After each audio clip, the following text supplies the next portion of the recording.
Olá, crianças! Chegamos ao final de mais uma apostila. E lá na página 26 temos um jogo para nos divertirmos e aprendermos mais. Vamos conhecê-lo? Lá na página 26 nós temos as regras do jogo. Esse jogo é uma releitura do jogo Rouba-Monte. No nosso caso, ele se chama Baralho Numérico. Os materiais que nós vamos precisar estão todos aí na nossa apostila. Os materiais são 11 cartas com algarismos, 11 cartas de numerais escritos por extenso e 11 cartas de representação de quantidade, de 0 a 10, figuras geométricas. Vamos começar então olhando a nossa apostila. Vão lá na página 27 e observem o material que nós vamos precisar recortar. Essas são as cartas do nosso jogo Baralho Numérico. Vamos conhecer agora as regras para a gente começar a jogar. Primeiros passos. Observe as cartas do Baralho Numérico da página 27, aquelas que a tia acabou de mostrar. Recorte as cartas do Baralho Numérico. Chame alguém que mora com você para jogar. Embaralhe as cartas, faça um único monte e segure-o em uma das mãos. Coloque sobre uma mesa 8 cartas do monte inicial. As cartas deverão estar com as faces voltadas para cima.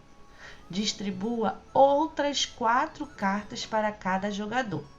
O restante das cartas ficará ao lado, formando um monte reserva.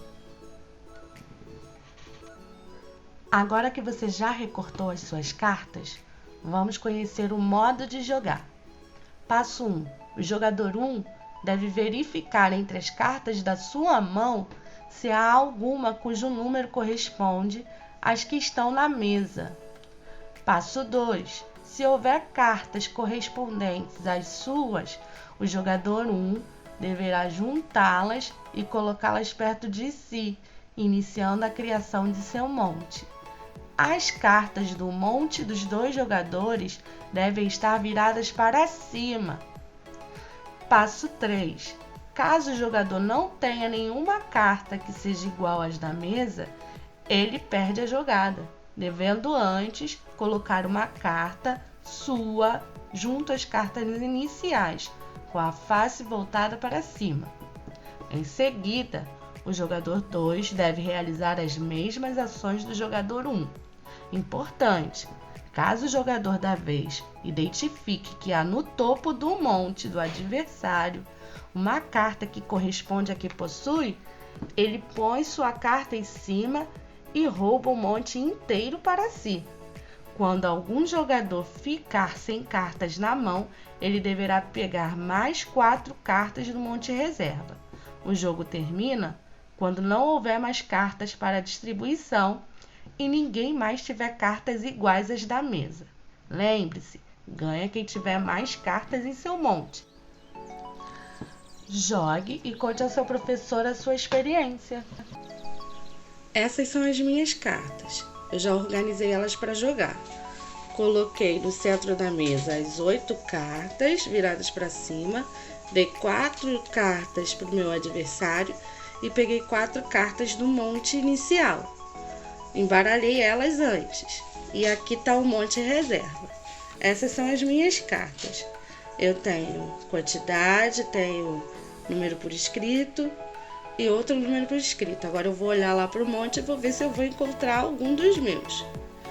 Eu tenho 8 em quantidade e achei lá no monte o 8. Vou trazer ele para cá, na minha jogada. Vou juntar com as minhas cartas. Se eu não tivesse nenhuma carta, eu teria que colocar uma carta do meu lá no monte principal no jogo e o próximo jogador faria a jogada dele. Mas se eu identificar lá no alto do monte do outro jogador uma carta igual à minha, correspondente à minha, eu posso pegar todas as cartas dele, tá? E aí o jogo não acaba, porque ele retira 4 cartas daqui e continua a jogar. Se algum jogador ficar sem nenhuma carta, o jogo acaba? Não. Se um jogador ficar sem nenhuma carta, ele perdeu todas as cartas, ele retira 4 cartinhas lá do monte reserva e continua a jogar. O jogo só acaba se acabar as cartas na mesa e as cartas no monte reserva também forem todas utilizadas. Acabou as cartas na mesa e a carta do monte reserva, acabou o jogo. E aí vence quem tiver o maior número de cartas na mão. Até a próxima, crianças!